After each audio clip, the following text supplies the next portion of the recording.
আজকে ছিল আমাদের ইতু পুজো। তার সকাল সকাল কাজ সেরে আমি পুজোর জোগাড় করে নিয়েছি। আমি আর মা এখানে পুজোর ঘট বসিয়ে দিয়েছি। আদালের ভিতরে ২১টা দুবলো আর একটা ধানের শীষ দিয়ে ৮টা ঘটের ভিতরে দেওয়া হয়েছিল। আর এখানে গোল গোল করে মা চাল বেচে রেখেছিল কালকে।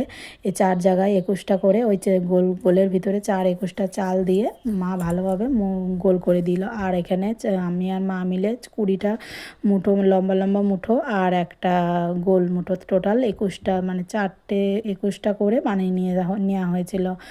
একটা মায়ের, একটা আমার, একটা ননদের আর একটা ইতু ঠাকুরের দিয়ে পুজোটা দিয়ে নিলাম। তারপরে এখানে আমি ব্রতকথার বইটাও পড়ে নিয়েছিলাম। তা আমার পড়া হয়ে গেলে ওটা তো আর কাঁচা খাওয়া যায় না, এটা এবার রান্না করে নিতে হবে। এখানে দুধ বসিয়ে দিয়েছি কড়াইতে, দুধটা গরম হয়ে আসলে বাতাসাগুলো দিয়ে দেবো। তারপরে এক এক করে যে মুঠোগুলো বানিয়ে রাখা হয়েছিল সেই মুঠোগুলো দুধের ভিতরে দিয়ে ভালোভাবে কিন্তু এটা রান্না করে নিতে হবে। এই যে দেখো, ভালোভাবে কিন্তু এটা আমরা রান্না করে নিচ্ছি। এই যে দেখো রান্না হয়ে গেছে, এটা আবার নামিয়ে নেব।